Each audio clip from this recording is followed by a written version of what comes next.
What's going on, everybody? Welcome back. FantasyTeamAdvisors.com, bringing home the bacon, MLB DFS video. We have two games today, which is awesome because it's been a minute since we've had two games. So we are winding down on MLB content video-wise because, one game's showdowns can't really break it down as much. So we don't have very many of these games left, or days left, I should say. So, for instance, we are looking at...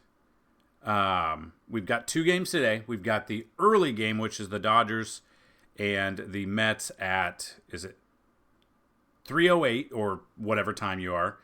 Tomorrow we only have the Yankees and Cleveland. Wednesday we only have one game. Thursday will be the next time we have a video and content on the website. But I wanted to bring this video to you.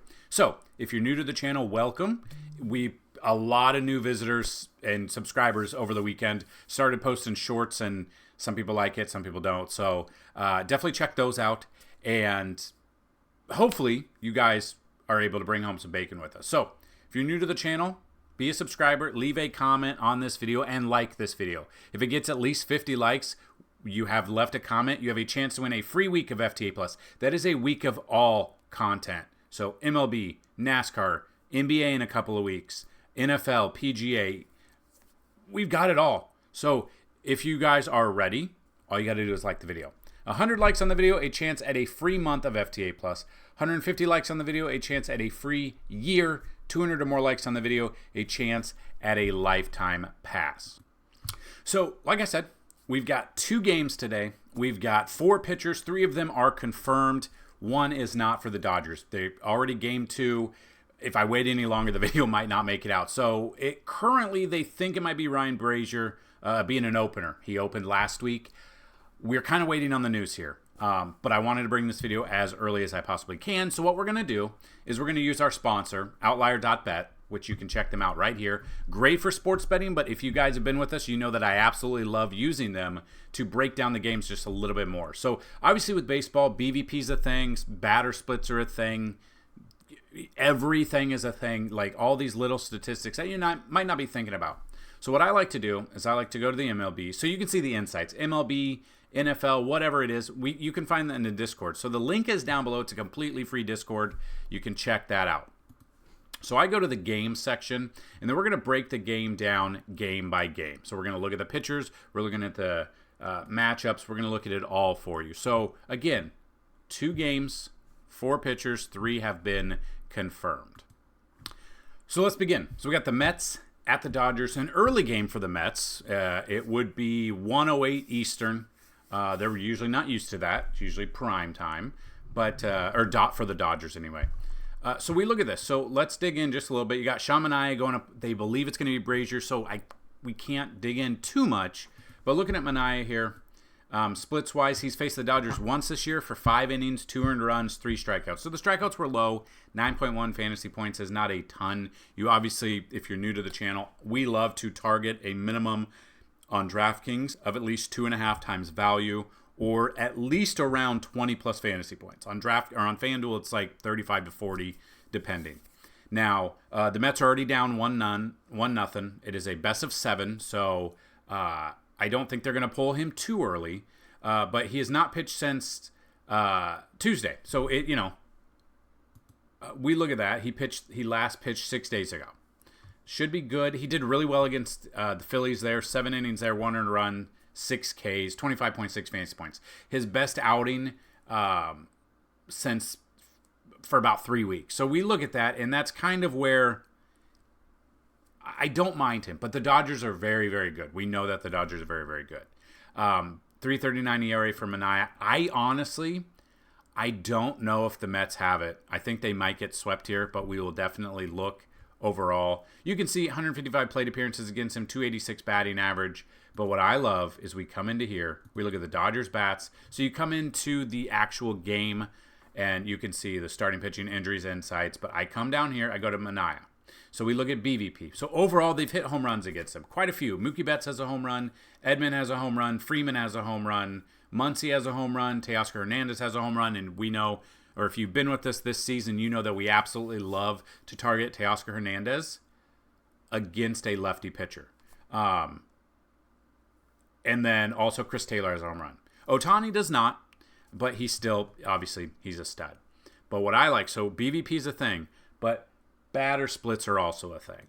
So we look at batter splits against lefties this year. Will Smith, 8 home runs, batted 258. Betts had 4 home runs, batted over 300. Tommy Edman batted over 400 with 4 bombs. Freeman had 7 bombs, only 250 batting average to lefty-on-lefty matchup. He is hurt, though, too. His foot is a problem. So you're not really going to see a double out of him. It's either a home run or a single, or he doesn't get on base. He can't run right now. It's probably going to be that way the rest of the year for him. So use that information. Kike Hernandez, 6 bombs. We saw his massive home run the other night. Teoscar Hernandez, this year against lefties, 290 batting average, 11 bombs, 28 RBIs with a 931 OPS. You also had Andy Pages, 357 with 3 home runs. I don't think he gets in the game, but we could see. And then Ohtani, lefty-on-lefty matchup, did not do as well against lefties that he did righties. Still batted 288, still had 12 home runs. Then the Mets bats. It honestly will depend. We can't really break this down because we don't know if it's going to be Brazier. We don't know if it's going to be a different person.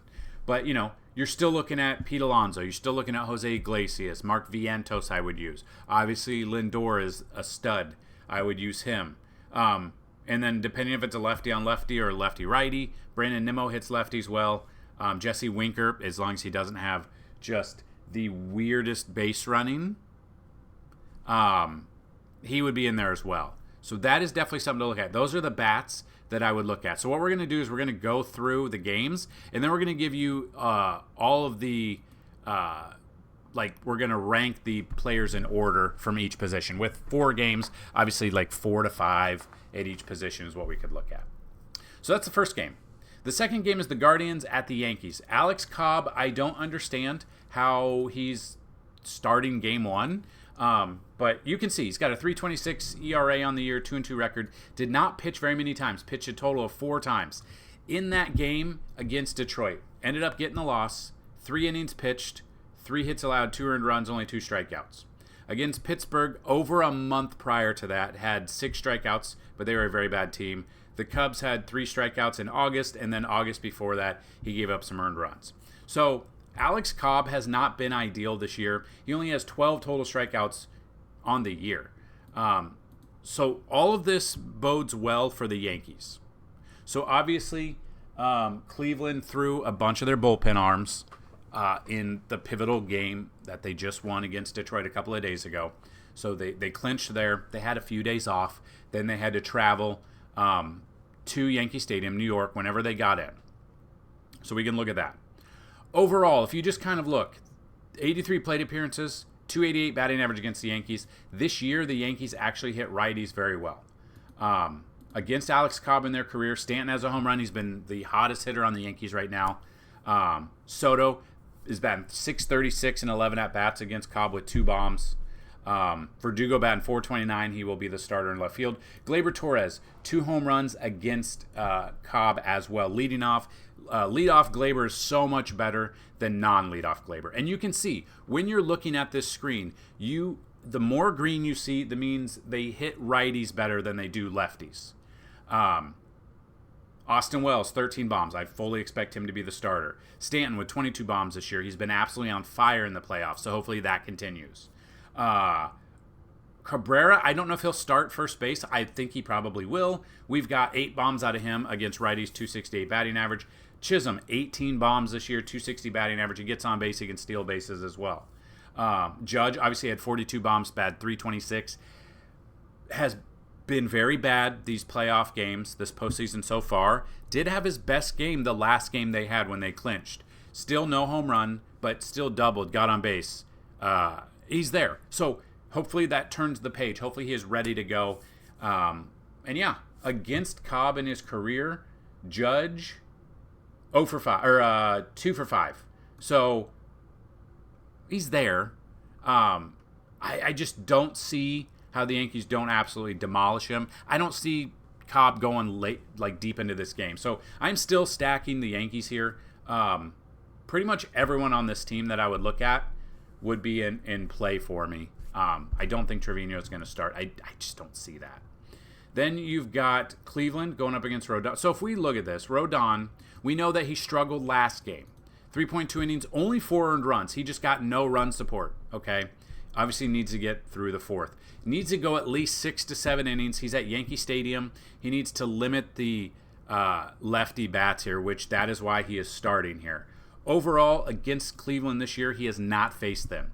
In his career, 71 plate appearances, a 210 batting average, 14.1 K percentage. So a low K percentage, but you do want to see Jose Ramirez from the right side. You do not want to see him from the left side, especially in the short porch at Yankee Stadium. So Rodon makes sense. I think he should get run support tonight. Again, though, it just depends on which Yankees team shows up. They do have the easiest path this year to the World Series. Hopefully they do not blow it. We did see them. This is a 7-game series. They beat Cleveland in a 5-game series 2022 in 5 games. So we'll just see who shows up. Guardians bats against Rodon.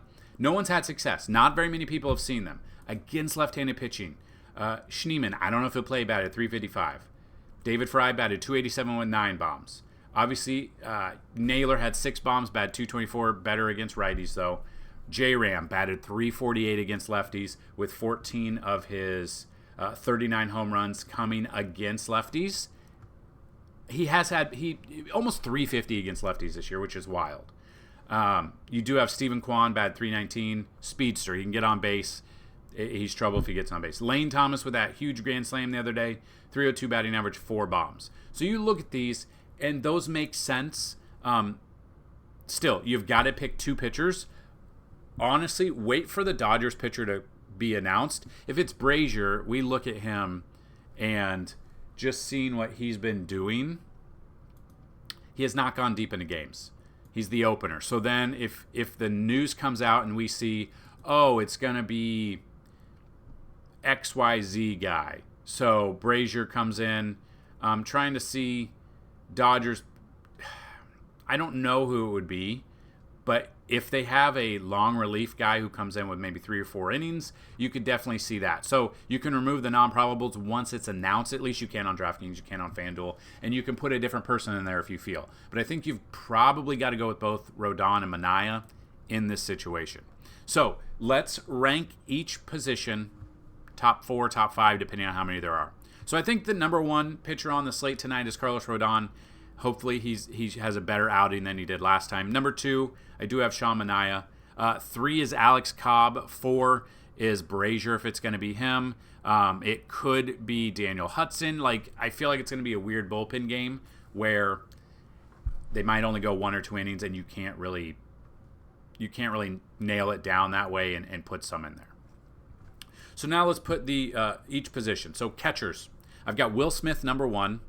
I've got David Fry number 2 because he does have first base and catcher eligibility on DraftKings. So he is in the catching spot there. You can check him out. Number 3, I've got Austin Wells. Number 4, Francisco Alvarez. Number 5, Austin Hedges. Move to the first base side. Again, obviously Ohtani is there. He is a stud. We know what we're expecting. He's either outfield or first base. He is there. He would be number 1 first base, but let's just take him out of first base and put him in the outfield. He's the number 1 on the outfield, obviously. So number 1 first base, Pete Alonso. Number 2, Freddie Freeman. Again, though, he is not 100%. If he's not hitting a home run, he's most likely not getting extra bases unless something weird happens. Number 3 is Freddie Freeman. Number 2 is Freddie Freeman. Number 3 is Josh Naylor. Number 4 is Kike Hernandez. Does have some eligibility in first and third. Number 5, I've got Oswaldo Cabrera if he is, in fact, starting here. Second base, love Gleyber Torres. Gleyber Torres is number 1. Number 2 is Jose Iglesias. 3 is Andres Jimenez. 4 is Chris Taylor. 5 is Jeff McNeil. Gavin Lux is in there, but he's day-to-day, so we're kind of waiting. Probably will not be playing, but if he is in there, he's number 5 for me as well. Moving to third base, J-Ram, he's number 1. Hopefully Rodon can hold him down, but we'll see. J-Ram is number 1. Number 2, I've got Jazz. Number 3, I've got Mark Vientos. 4, I've got Max Muncy. 5 is Kike Hernandez if you're not going with first base with him. Shortstop, Lindor is number 1. Number 2 is Tommy Edman. Does have outfield eligibility, so you can use him there. Number 3 is Volpe. Number 4 is Brian Rocchio, if he is in there. And that's really it. Like, there's not other ones I would look at. Acuna is even on. Yeah. I mean, he's pinch hitting. He's not getting in. He's probably not going to start. He won't start for sure. So not very many shortstops to go with there. And then outfield. Number 1, yes, Ohtani. He's very expensive. They've at least dropped his price a little bit. So Ohtani's number 1. Number 2, I do have Juan Soto. 3, I've got Mookie Betts. 4, Aaron Judge. Hopefully he wakes up. 5 is Brandon Nimmo. 6 is Teoscar Hernandez. 7 is Lane Thomas. 8 is Starling Marte. 9 is Steven Kwan. And number 10 is Giancarlo Stanton, only because, like, I think he'll move up. I want to see how he does in Game 1. I want to make sure that translates from the DS to the CS, and he does well there. So those are your top 5s. Those are your pitchers. Those are your batters. Kind of the breakdown, hopefully, if you guys enjoy it. If you want to build some sort of lineup, this is kind of how I would build a lineup real quick before we get into that. We've covered everything for you. If you have any questions, get those down below, or you can go into our Discord. Honestly, the pitching I don't enjoy. So Rodon, I'm going to go Rodon. Hopefully he has a good matchup here. I don't trust Cobb. I like the Yankees here. I don't know who's going to be pitching for the Dodgers. I'm scared of the Dodgers, but Manaea, maybe he can hold him down a little bit. So I'm going to go with some sort of double stack here. I think I'm going to go Alonso first base, second base. It depends. It's either between Iglesias or Torres, depending if we can fit who we can fit in there. So let's see what we can do. We'll go Vientos. Shortstop, depending. Let's go Volpe now. Maybe we can change it up if we need to. I want Soto in there because his bat, it really plays right here, especially against Cobb. I think I want Nimmo in here if it's going to be. It just depends. And then we're at 3,500 the rest. So outfield for 3,500. You go Marte.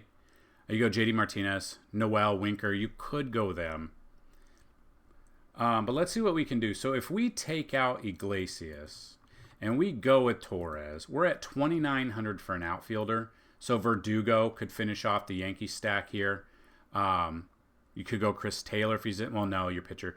Jeff McNeil you could go with. He should be starting. Let's go with Verdugo for now. So Rodon, Manaea, Wells, Alonso. So we've got 1, 2, 3, 4, 5 Yankees, a 5 Yankee stack, a 3 Mets stack. I don't mind that. I'm going to go with that lineup. All right. So that's what we've got. If you guys have any questions, comments, concerns, get those down below. Make sure you go check out our shorts. Make sure you check out everything we have to offer for DFS this week. Very excited to bring you all of that content. And make sure you check out our Discord. Get questions, comments, concerns there. So good luck. Let me know your favorite play today and who you think's going to hit a home run today. Peace out.